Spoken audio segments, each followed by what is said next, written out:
Saludos colegas, nos encontramos en la última lección del curso y nos hemos propuesto analizar algunas otras perspectivas de cómo se visualiza o se concibe la orientación vocacional en otros contextos.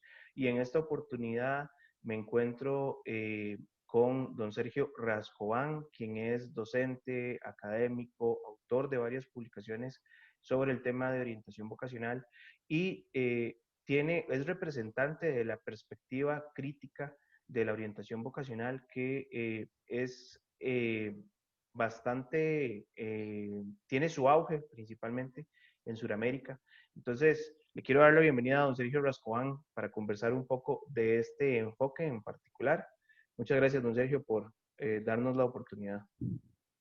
Muchas gracias, Jorge, por la invitación. Y bueno, ojalá que el ratito que compartamos ahora colabore en la formación de los colegas que están haciendo este curso. Muchísimas gracias, así va a ser, don Sergio. Don Sergio, primeramente, bueno, quería que nos contara un poquito sobre la historia o el desarrollo de la orientación vocacional en Argentina, porque muchos de nosotros no conocemos muy bien cómo lo coinciden allá y cómo se gestó el tema vocacional por allá. Entonces, quisiera que nos cuente un poquito de la historia. Bueno, es una pregunta que ameritaría un seminario, digamos, ¿no? Entonces, tratando de extremar el poder de síntesis, decirles que la orientación vocacional en Argentina fue fundante de las prácticas de la psicología en nuestro país. Casi podríamos decir que el nacimiento de la carrera de psicología está muy ligado al nacimiento de la orientación vocacional como disciplina, como práctica. Tanto es así que en una universidad de nuestro país, que es un país con una superficie muy extensa, en la provincia de Tucumán, existía un proyecto de carrera de orientación, similar por ahí a lo que existe en Costa Rica, pero rápidamente esa carrera llamada de orientación migró hacia carrera de psicología. Y de alguna manera esa marca que se produjo en la Universidad Nacional de Tucumán después quedó como marca para el resto de las universidades del país, donde las carreras que se fundaron fueron carreras de psicología. Y la práctica de la orientación vocacional en particular, quedó como uno de los campos de aplicación, de desarrollo de la práctica de los psicólogos y psicólogas, obviamente, en nuestro país. Con lo cual podemos decir que tiene una impronta de lo que podríamos llamar el discurso psicológico para pensar las problemáticas vocacionales.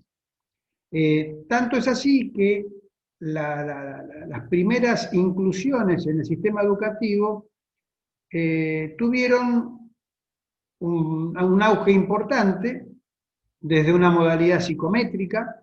Claro. Básicamente en las escuelas funcionaban gabinetes que se dedicaban a hacer mediciones, evaluaciones de los estudiantes, y eso produjo, junto con el nacimiento de las carreras de psicología en la década del 60 del siglo pasado, produjo una fuerte reacción de un conjunto de profesionales para tratar de confrontar esa lógica de pensar la orientación desde concepciones evaluativas, psicométricas, de mediciones, que sería como una matriz más positivista de pensar estas cuestiones, al modelo clínico o al modelo dinámico, donde la intención ya no es evaluar, medir, examinar, sino promover el desarrollo de lo que podríamos llamar lo vocacional. En nuestro país, quien representó desde el mundo psi esta reacción al modelo más positivista es un autor que se llama Rodolfo Bohoslavsky. que escribió un libro en la década del 70, del siglo pasado, que se llama Orientación Vocacional, una estrategia clínica. Y entonces lo que realiza este autor es inaugurar el modelo clínico en Argentina para pensar Lo la vocacional, orientación vocacional. claro. Eh, Corríjame si me equivoco, pero era un enfoque un poco basado en el psicoanálisis, creo. Basado, En el psicoanálisis. exacto. El psicoanálisis en Argentina es una teoría que ha sido como muy solidaria con el nacimiento de las carreras de psicología. Podemos decir que el surgimiento de las carreras de psicología a nivel universitario eh, estuvo relacionado con el auge del psicoanálisis en nuestro país. De hecho, bueno, ustedes sabrán que Argentina se caracteriza por ser uno de los países en el mundo donde el psicoanálisis tiene una importante pregnancia. Claro, Por supuesto que uno dice el psicoanálisis como si fuera una teoría única, y en rigor lo que podemos decir es de los psicoanálisis, porque hay distintas maneras de pensar el psicoanálisis, y el propio fundador de esta disciplina ha ido cambiando a lo largo de su producción, de su pensamiento, y entonces es de esperar que quienes siguieron basándose en los pilares conceptuales de esta teoría también puedan ir recreándolo, reconstruyéndolo, y eso es una tarea que en todo caso mi generación ha tenido como responsabilidad, ¿no? En algunos casos hay quienes se colocan en el lugar de la reproducción a la letra de lo escrito por el autor, curiosamente por un autor que fue cambiando, y quienes, como en mi caso, nos reconocemos en la búsqueda de poder sostenernos en los fundamentos, en los pilares conceptuales de esa teoría, y poder ir actualizándolo, recreándolo a la luz de los nuevos tiempos. Evidentemente, no podría ser que pensáramos del mismo modo de una persona que vivió a principios del siglo XX, ¿no? Pasaron más de un siglo, es de esperar para el psicoanálisis, pero también para los que trabajamos en orientación vocacional, que claro. dicho sea de paso, en muchos casos, los que trabajan en orientación vocacional abrevan en discursos y en autores que son del siglo pasado, y que la producción teórica de estos autores estaba anclado en un escenario social bien Muy diferente, distinto, claro, claro, muy bien distinto. diferente. Entonces, la responsabilidad que tenemos quienes trabajamos en el campo de la psicología, del psicoanálisis o de la orientación vocacional, es pensar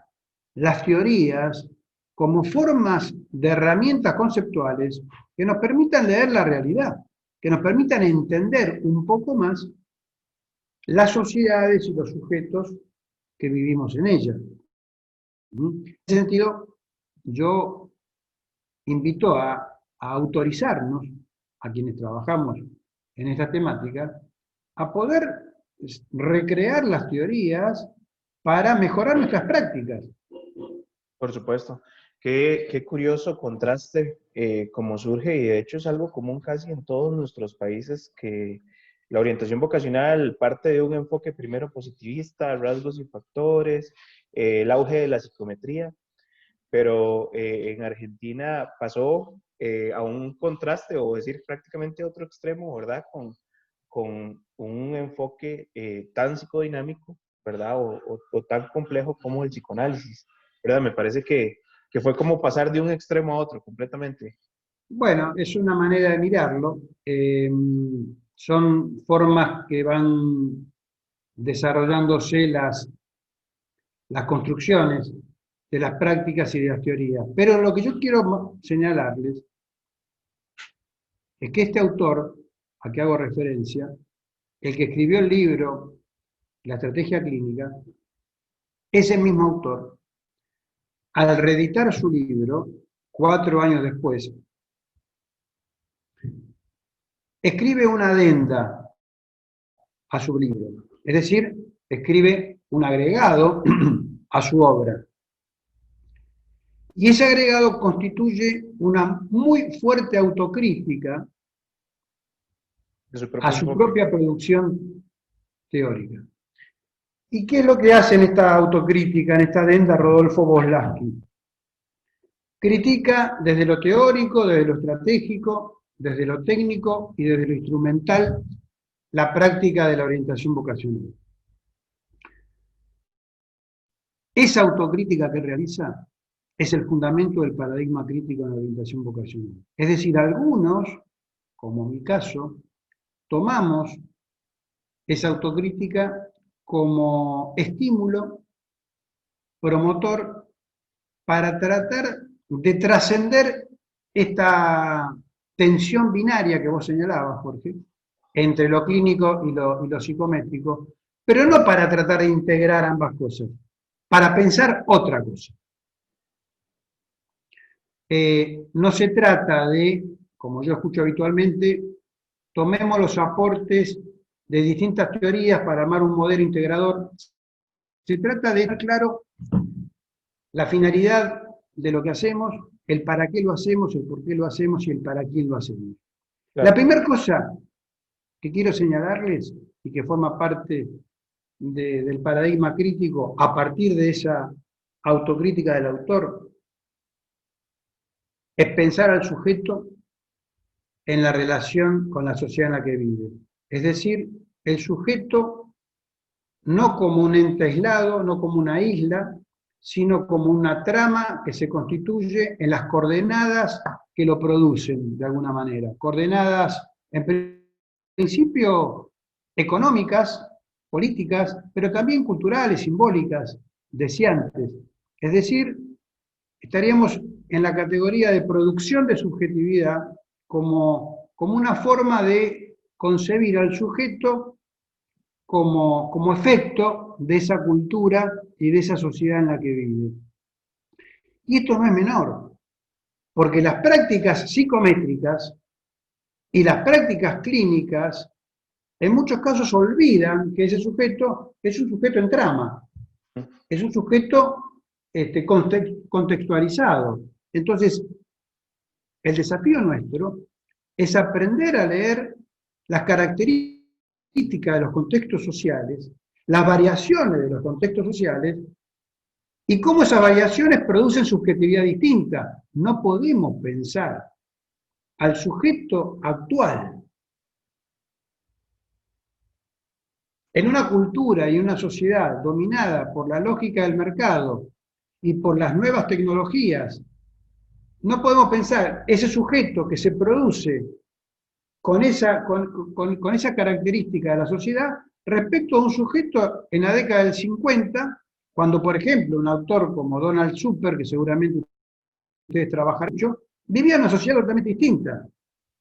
El capitalismo industrial produce un tipo de subjetividad. El capitalismo financiero produce otro tipo de subjetividad. Las lógicas mercantiles y las dinámicas de las nuevas tecnologías producen otro tipo de subjetividad y nuestro desafío intelectual es pensar esa subjetividad. Por lo tanto, las prácticas de la orientación vocacional deben pensar al sujeto en esta relación de trama. Otro aspecto que caracteriza al paradigma crítico es justamente desarmar las lógicas de poder que organizan las sociedades. Ujú. Las sociedades se organizan de lógica de poder que podemos denominar dominantes. ¿Sí? No hay nada natural en el ser humano. El ser humano es un sujeto de cultura. ¿Sí? Y las sociedades y los sujetos son efectos de ese devenir trabajoso, a veces lento, a veces más rápido. Y el paradigma crítico, en el campo de las ciencias sociales, pero también en el nuestro, implica intentar desarmar eso que se construyó. Es decir, hay un concepto de Jacques Derrida, que es el concepto de deconstrucción, que es intentar deconstruir, o sea, desarmar eso que se produjo, para entender la complejidad de cómo se fue armando.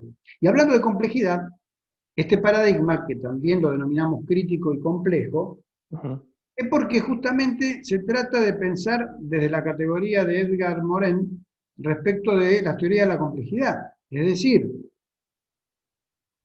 lo que el positivismo produjo en el campo de las ciencias, y las ciencias sociales en particular, es un fenómeno de fragmentación, de fragmentar lo que en la vida y en el mundo está unido, está entramado. Lo que hace el positivismo es fragmentar, y lo peor que podemos hacer nosotros es creer que eso fragmentado, eso que quedó restringido y acotado como objeto de estudio, puede ser pensado en esa característica de aislamiento, porque es nuestro objeto de estudio. Entonces, Claro. en lugar de hablar de objeto de estudio, nos interesa hablar de campo de problemáticas que la orientación vocacional intenta abordar. ¿Cuáles son ese campo de problemáticas?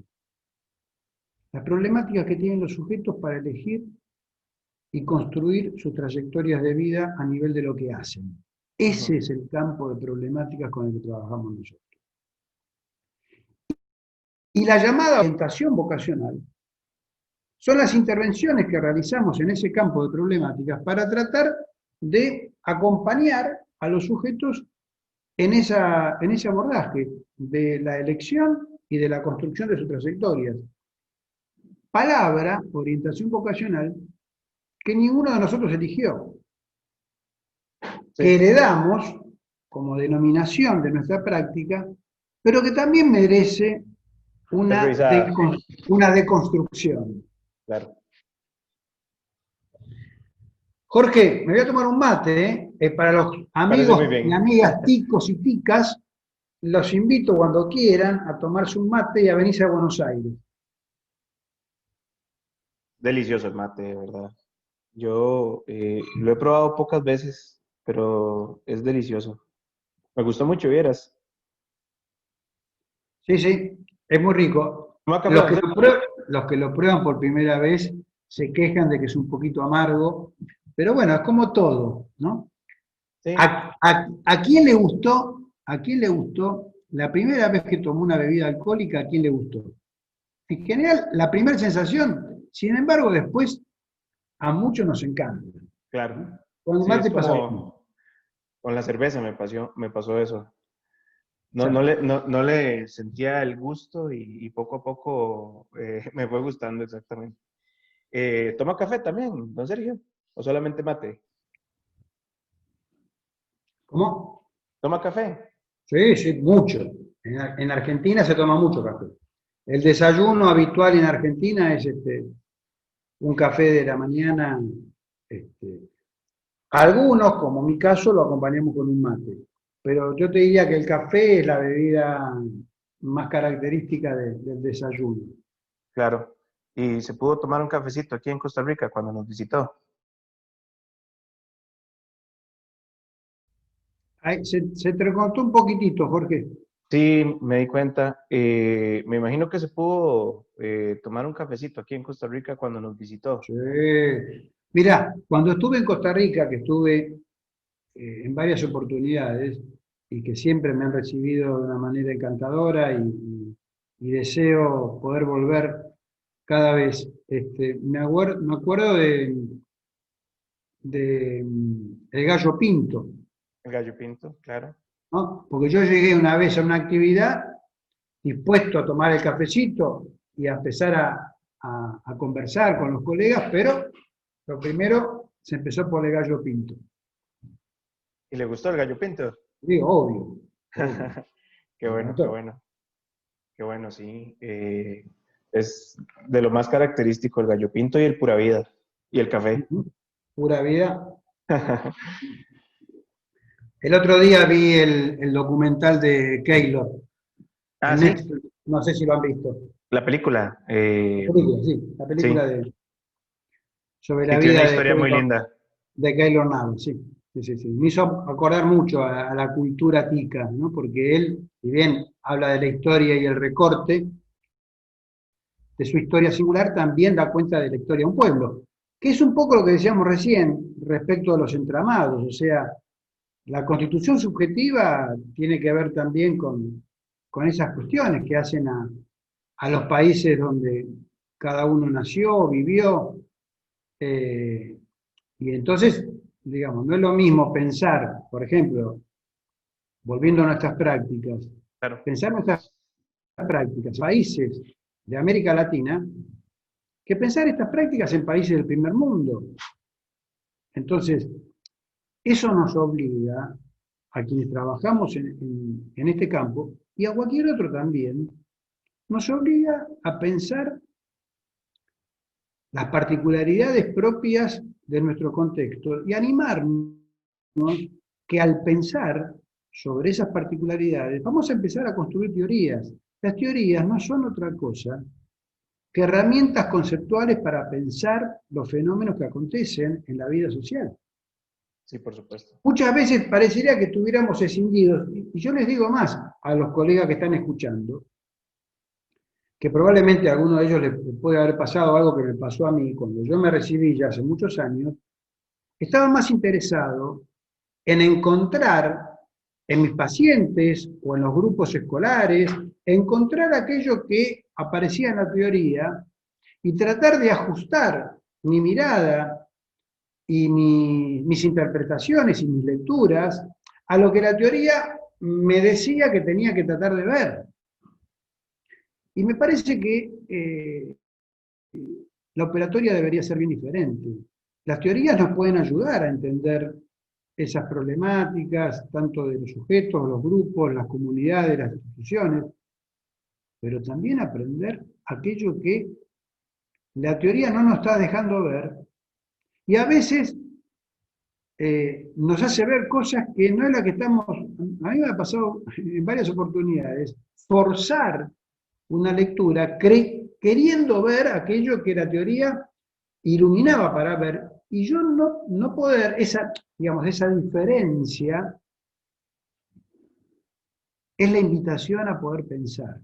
Y Claro. repito, pensar para construir teoría. Pensar para construir nuevas categorías conceptuales. Ejemplo, hay un concepto muy clásico en la bibliografía de la orientación vocacional desde una perspectiva clínica, que es el concepto de identidad vocacional. Como si todos los sujetos viviéramos nuestra vida tratando de construir esa identidad vocacional.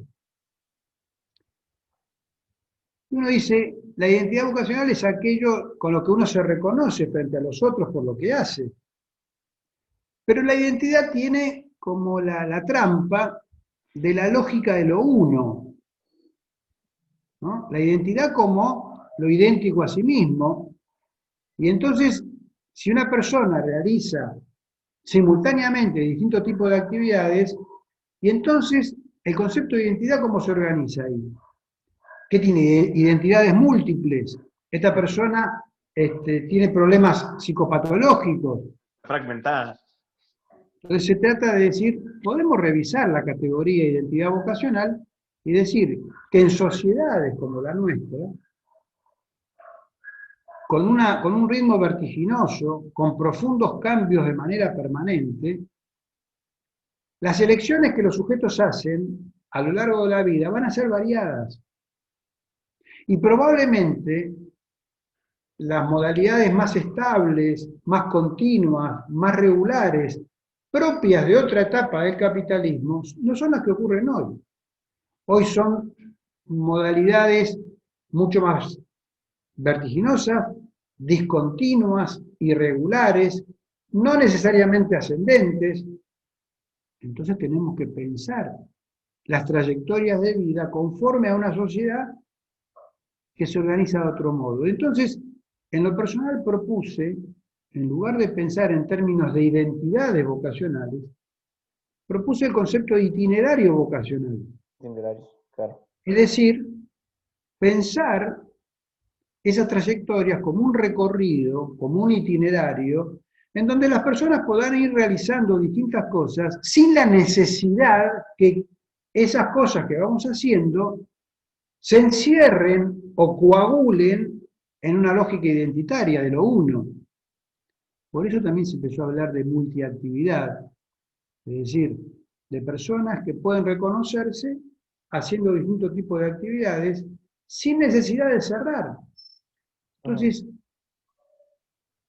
lo interesante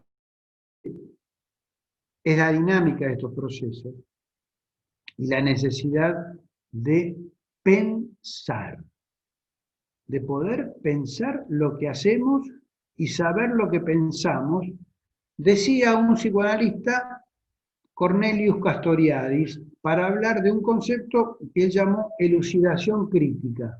Elucidación. Elucidación crítica. Pensar lo que hacemos y saber lo que pensamos. Yo Y saber lo diría que pensamos. intentar saber lo que pensamos. Sí, muy bien. Me ¿No? llama la atención sobre esto que conversamos de la identidad vocacional, porque cuando yo veo la perspectiva de Donald Zucker, de hecho me suena que tiene vamos a ver, mucha resonancia con la postura psicoanalítica, porque él habla de que la satisfacción vocacional se encuentra cuando yo logro proyectar la imagen que he construido de mí mismo en lo que hago, ¿verdad? Entonces, vamos a ver cuál sería la palabra correcta, entre más logre el sujeto, ¿verdad? Proyectarse y verse en el rol o lo que estamos hablando del itinerario, ¿verdad? Las diferentes tareas, va a encontrar satisfacción. Y creo que eso es algo muy asociado también, o se podría relacionar un poco con la famosa sublimación en el psicoanálisis, ¿verdad? Cómo yo en una tarea lo que estoy haciendo es sublimando necesidades personales y otras cosas, pero por esa misma relación la persona encuentra satisfacción. Entonces, me llama la atención porque la identidad en ese caso yo no la concibiría tampoco como decir orientador o carpintero, sino justamente como una imagen completa, no fragmentada, ¿verdad? Una imagen completa de sí mismo y que se manifiesta en cualquier cosa que la persona haga. El psicoanálisis acuñó un concepto, ese concepto de deseo. Ajá. Dice, el sujeto es un sujeto de deseo. ¿Mm? Y la particularidad del deseo, que es un motor que organiza nuestra vida para tratar de encontrar satisfacción justamente, objeto de satisfacción de ese deseo. Pero la vuelta de tuerca que hace el psicoanálisis es decir, que el objeto de deseo nunca es absoluto. Es decir, que en la vida humana iremos organizando nuestros recorridos tratando de ir en busca de aquello que nos satisfaga, sabiendo que nunca se va a obtener la satisfacción absoluta. Por lo tanto, hay algo del orden de la falta, de la incompletud, que va a promover que ese proceso deseante sea interminable. Es decir, que haya una búsqueda que resultará este, infinita en el lapso de la vida, es decir, que siempre vamos a estar deseando y que los objetos de satisfacción también podrán ir cambiando. Por supuesto. Entonces, podemos buscar, encontrar, y una vez que sentimos esa sensación particular de la satisfacción, al tiempo, algunos más rápido, otros más lento, aparece otro objeto de deseo y otra búsqueda como si fuera la zanahoria que perseguimos en la vida para tratar de agarrarla y que nunca terminamos de agarrarla hasta que esto acaba. Sí, claro.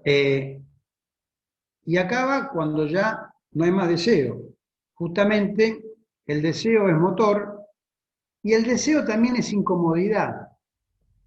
Es decir, eh, hay algo del orden de lo incómodo, por lo incompleto, justamente, porque nunca estamos totalmente satisfechos, aunque algunos subjetivamente puedan sentir, porque digo, cuando digo esto es que hay distintos posicionamientos subjetivos respecto de la falta. Es decir, cómo cada uno lidia con eso que falta.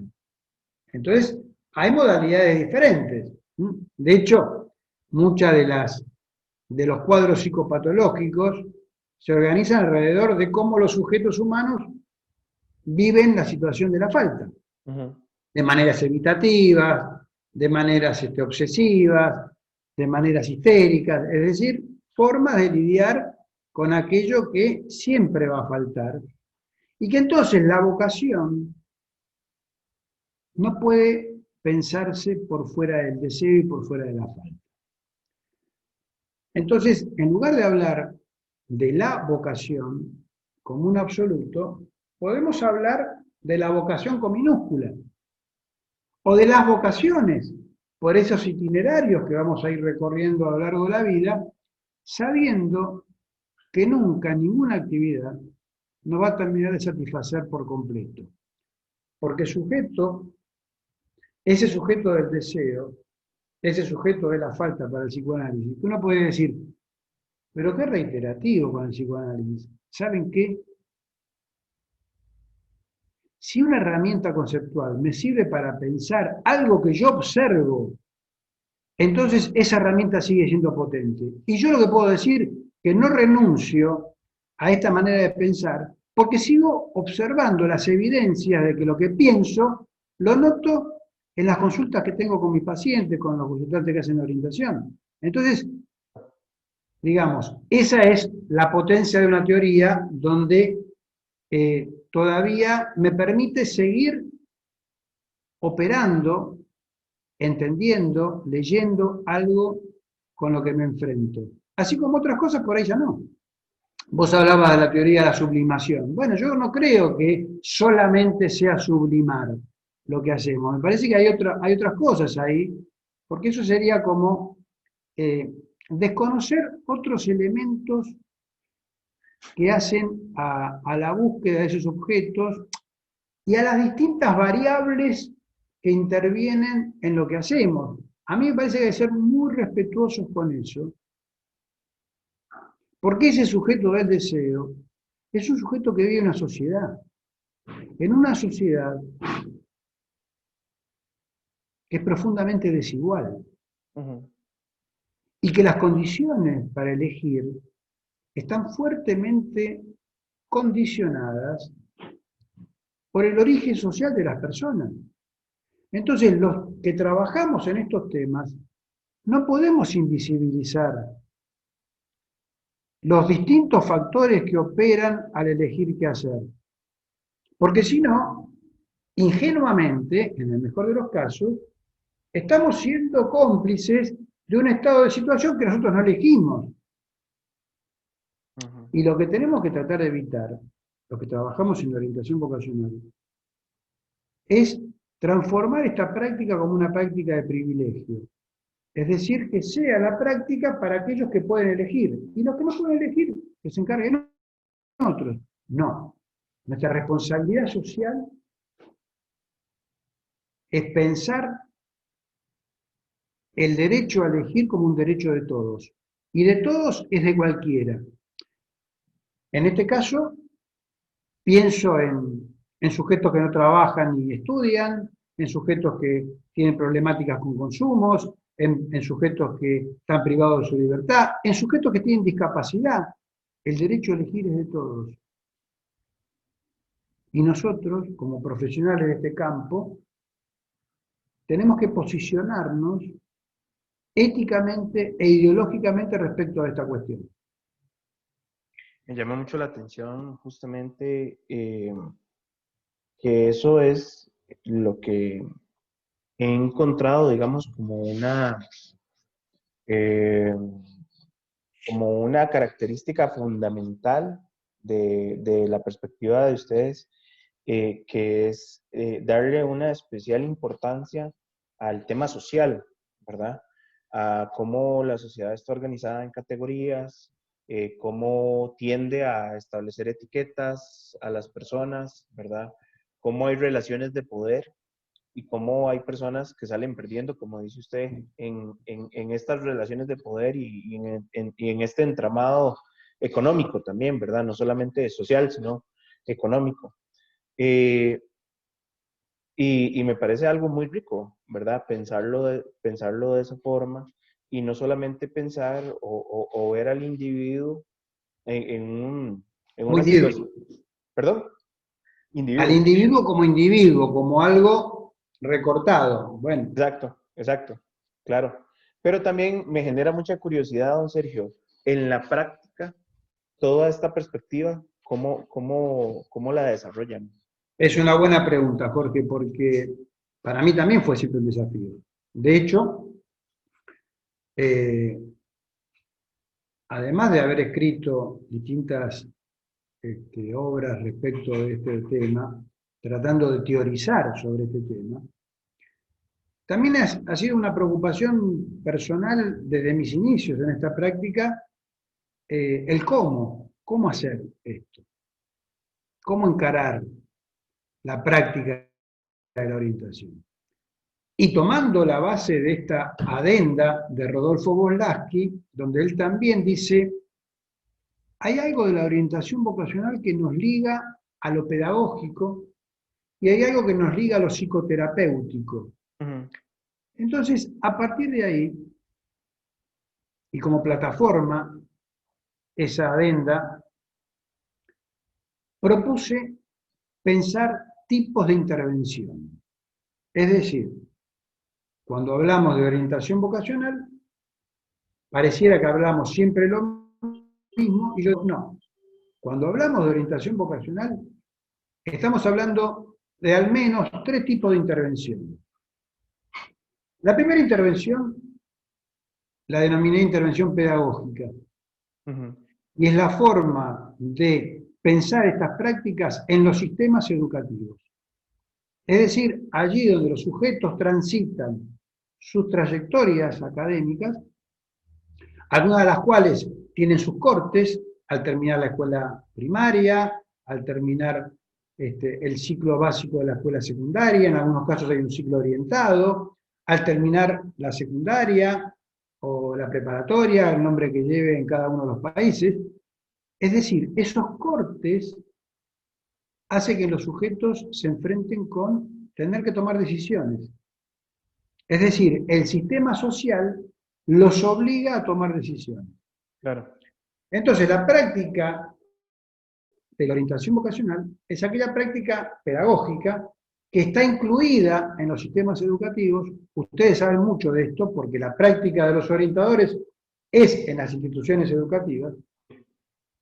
Entonces digo, es la práctica que se realiza allí donde están los sujetos.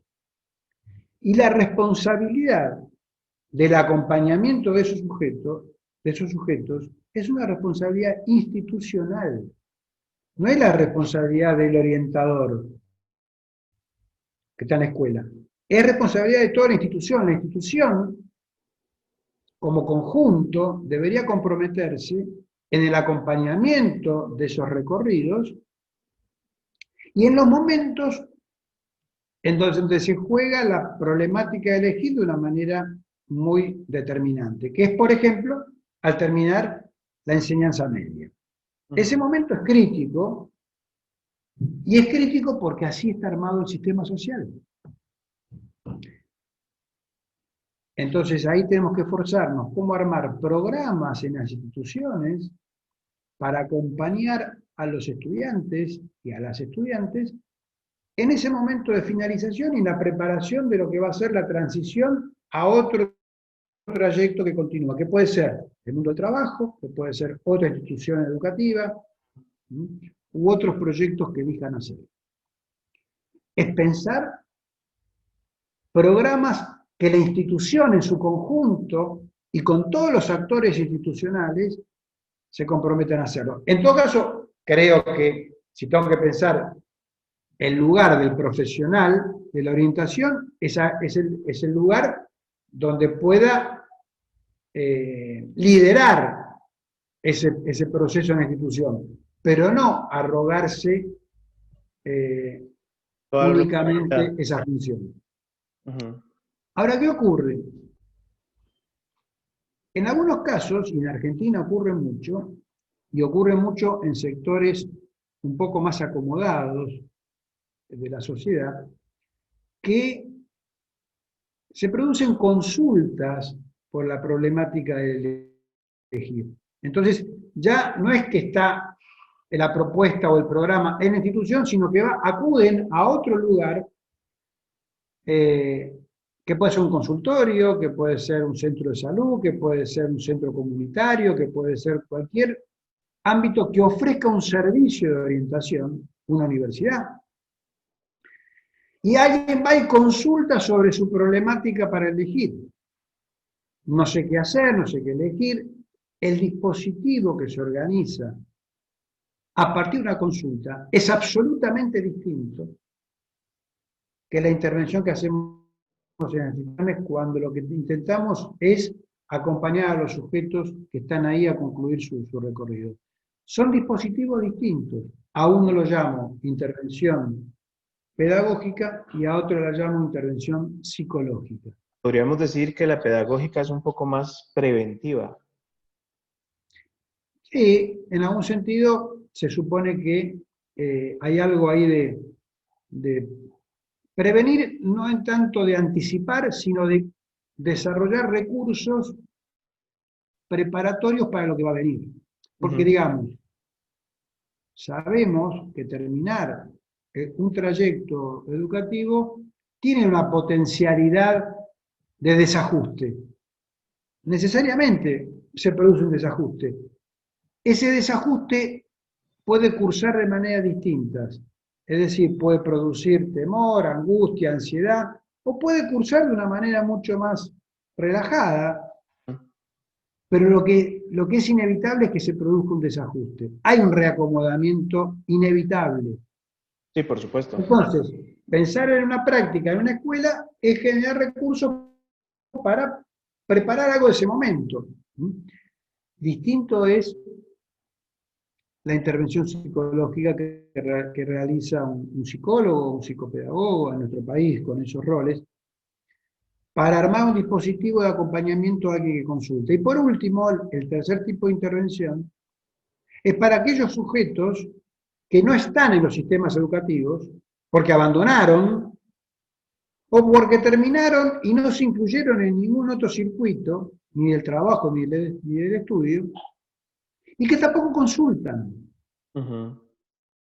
Entonces, a ese tipo de intervención, de los que no están ahí, ni tampoco consulta, la denominamos intervención sociocomunitaria. Entonces, Y estas son las poblaciones vulneradas de las que usted habla, doctor. exacto, son poblaciones, decimos, vulnerabilizadas, Claro, tratando de jugar ahí con la expresión de vulnerabilización, claro. eh, tratando, insisto, de jugar con la diferencia respecto de la condición vulnerable de la propia condición humana. Ujú. Es decir, digo, vulnerables somos todos los humanos, ¿no? A Puesto. veces, a veces nos creemos que no, pero no es más que una lógica imaginaria, ¿no? Que nos vamos construyendo para creernos muy fuertes, pero somos todos vulnerables, nuestra vida es muy frágil. La pandemia ha puesto en evidencia algo de nuestra Puesto. fragilidad, obviamente, Claro. ¿no? A nivel planetario, entonces somos muy vulnerables. Pero la vulnerabilización es otra cosa. La vulnerabilización es el efecto que producen los sujetos ciertas lógicas de poder de dejar como desechables algunos sujetos de las poblaciones en distintas comunidades. Sí, por Entonces, supuesto. decir vulnerabilización es hablar de que hay un efecto de cierto formato social que resulta expulsivo, que resulta poco inclusivo y que fragiliza la vida de los sujetos por condiciones socioeconómicas, básicamente, aunque no de manera excluyente, ¿no? Sí, ahí estaríamos hablando también de poblaciones con consumo, adicción, eh, eh, personas privadas de libertad, Claro. personas que no calzan en las categorías de éxito social, ¿verdad? Personas Y que debe con, ser una gran preocupación para nosotros. claro, personas con condición de discapacidad. O sea, eh, una carrera de orientación a nivel de grado o de posgrado o de actualización claro, debe preocuparse por estas poblaciones. Nosotros, en los cursos que realizamos de actualización, tenemos que preocuparnos por problematizar estas cuestiones, tratando de también, cuando decía, ¿cómo lo hacemos? Bueno, pensar cuáles son los recursos, las herramientas que vamos a utilizar en las distintas formas de intervención. sí. Me llama la atención, don Sergio, porque eh, me parece que desde esta perspectiva se trasciende la visión del profesional en orientación como un asesor y pasa a ser más también como alguien con un protagonismo social eh, justamente para el empoderamiento de estas poblaciones, ¿verdad? Sí, es interesante cómo construimos el rol de este profesional, ¿no? Y cómo también ese rol se juega de manera distintos tipos de intervención. Yo diría que hay dos invariantes y que después hay muchas variaciones. Las invariantes para mí son dos. Una, la concepción de sujeto con la que trabajamos, Ujú. que desde mi perspectiva es esto que yo denominaba antes, esa concepción yo diría sintéticamente sujeto como sujeto de derecho y sujeto como sujeto del inconsciente, en el sentido de sujeto del deseo y de la falta. Ambas forman parte de la concepción de sujeto, sujeto de derecho y sujeto de deseo. Y el otro aspecto para mí invariante, en cualquier tipo de intervención, es la ética en la relación con el otro. El otro como un enigma, el otro como un semejante pero como un diferente a la vez, que no puede ser cooptado por nuestras concepciones, por nuestros valores, sino que algo de eso debe quedar en suspenso para que ese sujeto, ese otro, se, se registre, se reconozca en su particularidad, en su singularidad, más allá del profesional, que dejaría de ser orientador en el sentido estricto de la palabra, porque si deja de ser orientador va a permitir que cada sujeto experiencia sea su propio orientador y no necesite de otro que lo oriente, sino de otro que acompañe esa búsqueda, que es una búsqueda muy singular. Entonces, ética en la relación con el otro y concepción de sujeto, para mí son los dos aspectos invariantes. Y después, sí, en cada contexto, en cada tipo de intervención, aparecen elementos que se juegan en lo que podemos llamar una intervención situada. Es decir, hacer una lectura situacional de las poblaciones con las que vamos a trabajar y pensar formas ágiles, dinámicas, creativas para poder trabajar en esas experiencias.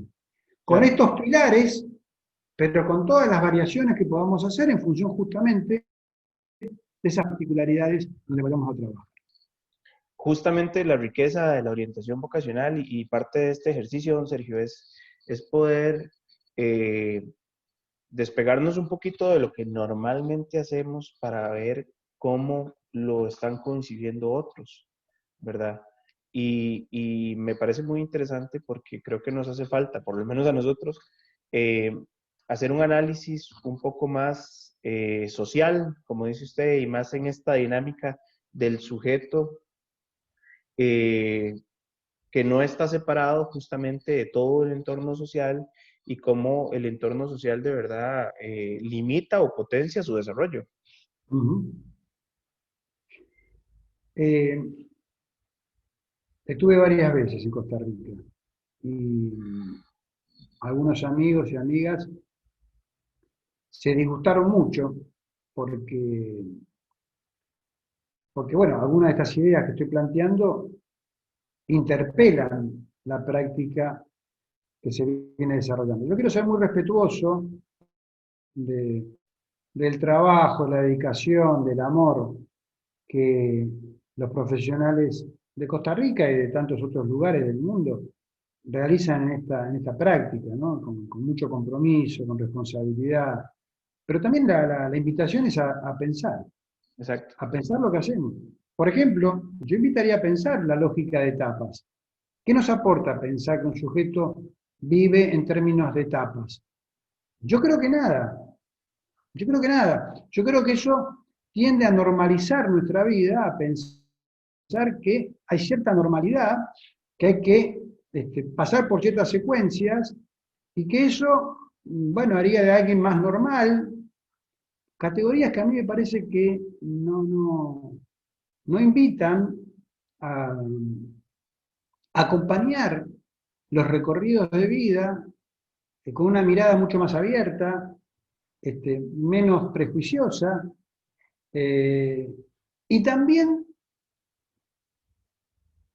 relacionada con los avatares que la vida cultural va teniendo, eh, repito, tomar concepciones de autores que pensaron ciertos fenómenos sociales y subjetivos en la década del 50 del siglo XX. Yo creo que, bueno, a mí particularmente me produce una reacción eh, de, de insuficiencia, de necesidad de animarnos, darnos ánimo a decir, podemos tratar de ver cómo se da la vida de un niño, de un adolescente en la actualidad, con estos cambios absolutos en la organización del trabajo, por ejemplo, cómo está organizado el trabajo, en la lógica de creación de carreras, eh, en actividades que un sujeto va a realizar a lo largo de su vida, que van a ser también muy diferentes. Ahí siempre tenemos esos gurúes que nos anticipan que la mitad de los trabajos que van a hacer los niños de hoy todavía no se conocen, y porcentajes, no importa si es la mitad, si son tres cuartos. Lo que sí está claro es que esa regularidad de la vida social, que fue característica de algún momento, ya no lo es. Sí, claro, claro. Y que la vertiginosidad de los cambios van a producir fenómenos muy novedosos. Y entonces, la idea de etapas queda anclado en otro escenario social, queda anclado en otro paradigma teórico, y yo invitaría a despojarnos de ideas que nos encasillen y a tratar, invito a esto, a tratar de observar lo que acontece con los niños y niñas con los que trabajamos, a pensar sobre eso y a construir nuevas categorías conceptuales que nos permitan entender un poquito más de aquello que nos enfrentamos. Entiendo la invitación, don Sergio, y me parece que es una invitación muy valiosa y también de hecho de eso se trata esta experiencia, ¿verdad? Y este ejercicio también. Es que justamente, Jorge, la invitación no es a que ustedes se acuerden conmigo, Ujú. ni tampoco a repetir lo que yo escribo o lo que yo digo. La invitación es a pensar, Claro, a cuestionarnos y a no repetir justamente, ni lo que digo yo ni lo que dice otro, es a tratar de pensar para tratar de entender un poquito más y a construir también nuevas herramientas de acompañamiento, nuevos recursos. En otra oportunidad por ahí vamos a hablar, que ahora se nos está haciendo la hora, pero oportunidad para pensar en términos de qué recursos fuimos diseñando, por ejemplo, para, para poder hacer otra cosa que administrar pruebas. Claro, Entonces, bueno, claro. fue nuestra preocupación, de decir, si no vamos a hacer evaluaciones, si no vamos a hacer mediciones, bueno, ¿qué recursos podemos inventar y desarrollar para tratar de generar estos acompañamientos? Bueno, ha sido nuestra preocupación. De hecho, yo fui convocado por el Ministerio de Educación de mi país durante 2 años para liderar y dirigir un programa nacional de orientación sobre la base de un programa computarizado que se llama Imágenes Ocupacionales y que para el Ministerio de la Argentina se llamó Dar Pie, es una actualización de ese programa, que justamente es una herramienta para construir la elección de un proyecto de vida en clave de construcción, no de medición de aptitudes, intereses, evaluación de... No, es otra cosa. Pero bueno, en otra oportunidad seguramente podremos Por avanzar un poco supuesto. más. Sumamente interesante, don Sergio. Fue muy interesante conversar con usted y le agradezco mucho el espacio, la oportunidad. Permítame, Jorge, saludar a todas las amigas y amigos de Costa Rica, a expresarle mi profundo respeto y admiración por la tarea que hacen. He tenido oportunidad de estar en algunas de las ferias vocacionales o experiencias, no recuerdo exactamente la denominación, con las producciones que los niños y las niñas de las escuelas realizaban en esas actividades. O sea, la tarea que realizan es muy loable y la invitación con mucho respeto es a poder seguir recreando esas prácticas eh, y animarnos a poder pensar sobre lo que hacemos y saber lo que pensamos, ¿no? Repitiendo lo que decía antes. Les mando un fuerte abrazo desde aquí, desde el sur del planeta, y ojalá que en alguna oportunidad podamos abrazarnos de manera presencial y que este tiempo pandémico este, pase finalmente, ¿no? Exactamente. Muchísimas gracias, don Sergio. Y a seguir entonces construyendo esta perspectiva crítica. Téngalo por seguro que nosotros vamos a estar muy atentos y a procurar también tomar muchos de estos principios, de estas ideas para contrastarlo con lo que hacemos y ver qué también podríamos hacer. Me parece que este mensaje de preocuparnos más por las poblaciones vulneradas y verlo en función de las categorías que la sociedad impone es muy importante y es algo a lo que le tenemos que Y prestar más atención.